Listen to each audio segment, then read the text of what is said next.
Bilangan pasal 30. Nasar kaum perempuan.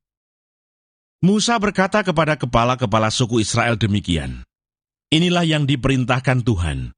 Apabila seorang laki-laki bernasar atau bersumpah kepada Tuhan, sehingga ia mengikat dirinya kepada suatu janji, maka janganlah ia melanggar perkataannya itu. Haruslah ia berbuat tepat seperti yang diucapkannya. Tetapi apabila seorang perempuan bernasar kepada Tuhan dan mengikat dirinya kepada suatu janji di rumah ayahnya, yakni pada waktu ia masih gadis, dan ayahnya mendengar nasar dan janji yang mengikat diri anaknya itu, tetapi ayahnya tidak berkata apa-apa kepadanya, maka segala nasarnya itu akan tetap berlaku, dan setiap janji mengikat dirinya akan tetap berlaku juga. Tetapi jika ayahnya melarang dia pada waktu mendengar itu, maka segala nasar dan janji yang mengikat diri anaknya itu tidak akan berlaku, dan Tuhan akan mengampuni perempuan itu, sebab ayahnya telah melarang dia.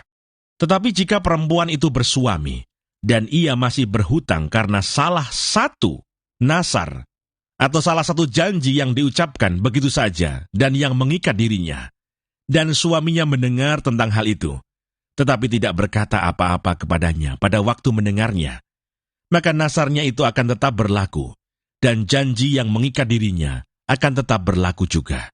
Tetapi apabila suaminya itu pada waktu mendengarnya melarang dia, maka ia telah membatalkan nasar yang menjadi hutang istrinya, dan janji yang diucapkan begitu saja, dan yang mengikat istrinya, dan Tuhan akan mengampuni istrinya itu.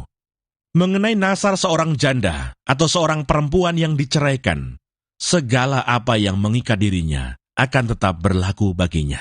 Jika seorang perempuan di rumah suaminya bernasar atau mengikat dirinya kepada suatu janji dengan bersumpah, dan suaminya mendengarnya, tetapi tidak berkata apa-apa kepadanya, dan tidak melarang dia, maka segala nasar perempuan itu akan tetap berlaku, dan setiap janji yang mengikat diri perempuan itu akan tetap berlaku juga.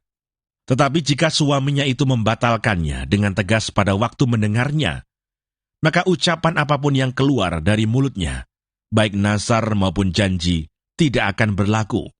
Suaminya telah membatalkannya, dan Tuhan akan mengampuni istrinya itu. Setiap nazar dan setiap janji sumpah perempuan itu untuk merendahkan diri dengan berpuasa dapat dinyatakan berlaku oleh suaminya, atau dapat dibatalkan oleh suaminya.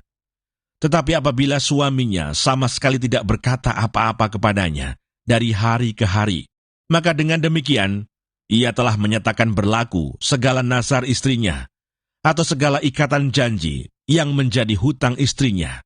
Ia telah menyatakannya berlaku, karena ia tidak berkata apa-apa kepadanya pada waktu mendengarnya. Tetapi jika ia baru membatalkannya beberapa lama setelah didengarnya, maka ia akan menanggung akibat kesalahan istrinya. Itulah ketetapan-ketetapan yang diperintahkan Tuhan kepada Musa, yakni antara seorang suami dengan istrinya, dan antara seorang ayah dengan anaknya perempuan, pada waktu ia masih gadis di rumah ayahnya.